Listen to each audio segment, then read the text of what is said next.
What's good, YouTube? So as you guys can tell by the title and the thumbnail, guys, we got breaking news, man. Marcus Smart agrees to a contract buyout with the Washington Wizards. He agrees to join the Los Angeles Lakers on the 2-year, $11 million deal. Now, I have a lot of question marks about this signing, but when it comes to just signing Marcus Smart in general, this is a great signing for the Lakers. I think that you could possibly even slide Marcus Smart into the starting five, and you can bring Austin Reeves or Rui Hachimura off the bench, and it'll make your team much more balanced. This is the type of move that we needed after the DeAndre Ayton trade or DeAndre Ayton signing. We needed another defensive minded guy that can, kind of facilitate a little bit, can shoot the three, especially playing off ball, but it's just an absolute defensive pest. He is a Gabe Vincent upgrade. Marcus Smart is still one of the most tenacious defenders in the league. He can still move his feet very well. He's a great screen navigator. His IQ defensively is extremely high. When it comes to playing the passing lanes, knowing when to close out, knowing how to close out, knowing when to try to go for the ball when you're trying to strip the ball away, knowing when not to, being very, very smart, knowing when not to foul, knowing when to foul. Like, all of these things matter when it comes to trying to create a championship caliber roster. And you have one of the best defensive players in the league on your team now, guarding the perimeter, possibly even starting next to Luka Doncic. So, there are a couple more things that are developing, though, guys, after this Marcus Smart buyout and signing with the Lakers. Supposedly, obviously, we know today the Lakers do have 15 guaranteed or almost guaranteed 15 players contracts on their roster. But tomorrow is the deadline for Shake Milton's guaranteed contract day. So if you don't make a move on Shake Milton today, like trading him or waiving him or cutting him, whatever you want to call it, then his contract becomes guaranteed tomorrow. Now, supposedly, according to Ari Report, who has been very, very accurate on a lot of things this offseason, like reporting D'Angelo Russell to the Mavericks, multiple things so far this offseason, Ari has been right about it. So you can check him out on X.com or Twitter, whatever you want to call it. He says the Lakers are working on a trade that is expected to send out multiple players and are actively evaluating options to clear cap space. League sources tell me the move is aimed at creating room to sign Marcus Smart at his reported number. Now, before we hop into Marcus Smart's like analytics and stuff like that as a defender and as a player, this means that they are trying to basically, it's whether they're going to try to trade like guys like Jordan Goodwin and Shake Milton, or maybe mix them with other players and go for other guys, but they're going to try to make a consolidation trade to cut down on their roster so they can have enough space and enough money salary-wise to sign Marcus Smart to the $5 million a year, or 5.5, whatever it is, for 2 years. So $11 million for 2 years. So in order for them to get that money available, they have to make a couple of roster moves. I think Jordan Goodwin's contract is like partially guaranteed or something like that. So if they do trade him, they will get that money added to the cap so they can use that towards the money they want to give towards Marcus Smart, and things of that nature. So I love this trade, guys. I mean, I love this move by the Lakers. Like, let's just take a step back right quick. All of the moves the Lakers have made this offseason, they signed Jake LaRavia, they signed DeAndre Ayton, they signed Marcus Smart. And then on top of that, they traded up with just cash to draft Adu Thoreau, who I love. I love Adu Thoreau going into the draft. I didn't know much about him, but the highlights I seen defensively and offensively and the tape after the draft, I love this kid's upside. And you traded up to get him in the second round for only cash. Now, the moves they made this offseason, they've done all these things to improve their roster on the edges. And they haven't given up one asset. Only thing they gave up was cash. They haven't given up no second round picks. They haven't given up no first round picks. They haven't given up none of their expiring salaries. You still have expiring contracts on your roster that, especially with today's CBA, is very, very important when it comes to making trades and having expiring guys that have somewhat talent that fits with your team on your roster so that next season they expire or you can trade them as well. These things matter, and the Lakers have multiple expiring contracts that they have not had to use, and they have improved in the Western Conference. You have added 3 rotational players, and you've added possibly 2 starters to your team, and without giving up any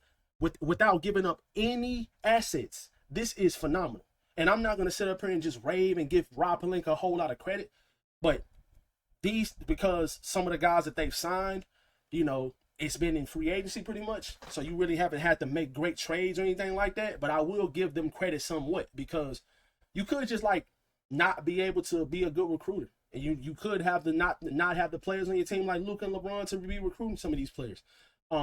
But adding Marcus Smart, adding DeAndre Ayton, and adding Jake LaRavia pretty much for nothing is phenomenal for this team. Now, granted, we did lose Dorian Finney-Smith, and I hate that we lost DFS, but we wasn't going to give him a 4-year deal, unfortunately. But if you didn't lose him, you wouldn't have been able to sign. Your biggest need this offseason was a center, a starting caliber center. You got that in DeAndre Ayton. DeAndre Ayton is a top 10 center, and I will link that video at the end of this video if you guys want to watch that, the list that I gave for DeAndre Ayton being a top 10 center in the NBA. But DeAndre Ayton, in my opinion, is a top 10 center in the league. You got Marcus Smart, who's still one of the best and most tenacious defenders in the league. And he is a very, very underrated playmaker as well. Marcus Smart is a very good passer.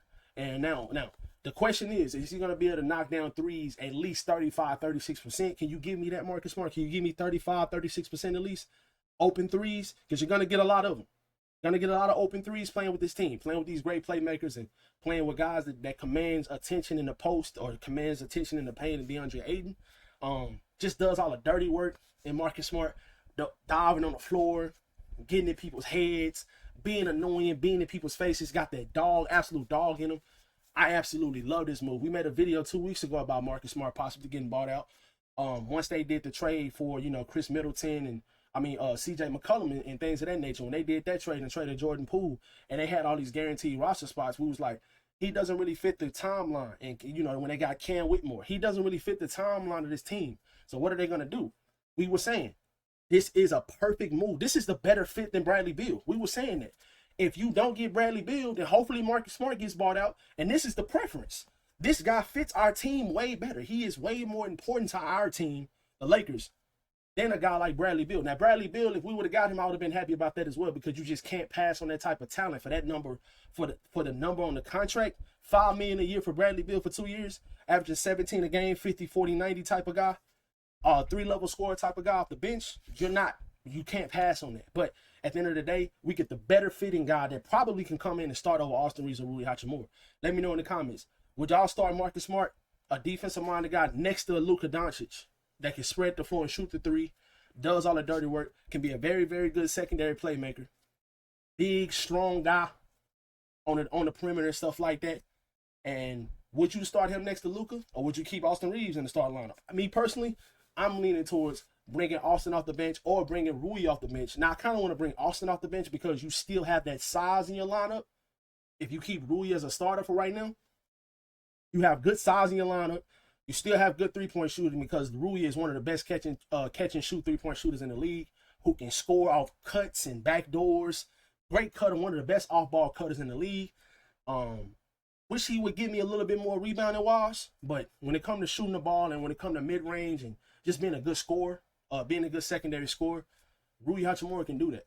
Now, and then on top of that, you have a candidate that could be probably the 6th man of the year, and Austin Reeves coming off your bench, bro. Like, this guy just averaged 20 a game last season.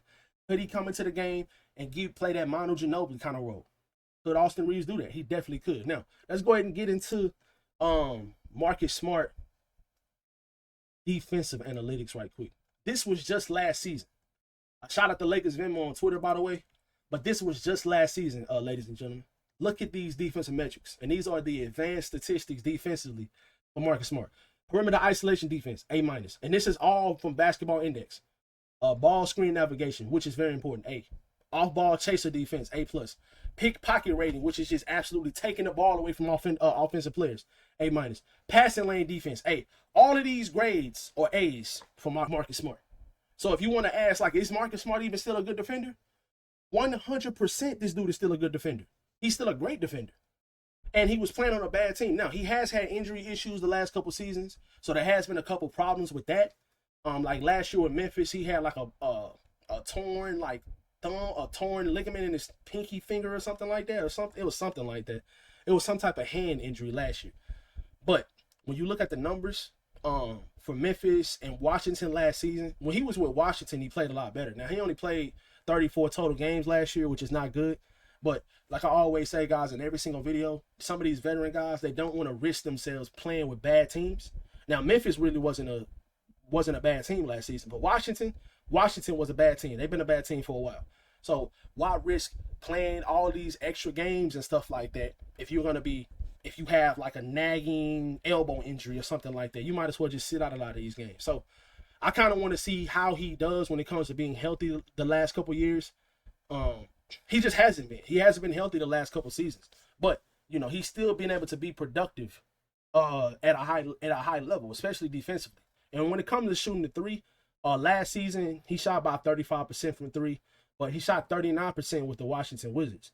Shot 39% with the Wizards. Now he only shot 32% with the Memphis Grizzlies, but he only played 19 games and he only played 15 with the Wizards. So it's kind of just like an outlier, to be honest. Last season was just an outlier. We'll see how he does on a better team, with a better fitting team, in my opinion. He fits perfect with this team. I feel like he fits way better with us than he does with the Memphis Grizzlies and definitely with the Washington Wizards. So overall, guys, y'all let me know how y'all feel about it in the comment section, guys. Marcus Smart is a Laker now. We got this guy for we didn't have to give him any assets. You didn't have to trade nothing. You just got him off the buyout market, which is absolutely perfect. You don't have to give up no assets to get starting caliber players. How can you complain about that? Like, you just got a defensive player of the year, a 3-time all defensive player, and a former defensive player of the year off the buyout market for 2 years, $11 million. That is a A signing, in my opinion. That's probably an A plus, especially depending on if this guy plays well with the Lakers. If he plays well on this low below market deal, that is an A plus move, in my opinion. So y'all let me know how y'all feel about it in the comment section below. What other moves would you guys want the Lakers to make this offseason? Because I do feel like we need one more move. If we can get like another wing defender, 3-point shooter type, like an Andrew Wiggins type of player, Matisse Thybulle type of player, you know, if we get somebody like that, I would absolutely be in love with this team. This would be the best roster we had since 2020, if you ask me. I love this team, man. I love what they're doing. Rob Pelinka is not going to get a whole lot of credit from me, but he does deserve credit, you know, because the team has improved and you haven't even had to give them any assets. So absolutely love this move by the Lakers. Let me know how you guys feel about it in the comment section below. What do you guys grade the Marcus Smart signing? Let me know all these things in the comments. Y'all be sure to drop a like on this video, subscribe to the channel, and I'll catch you guys in the next one. Peace.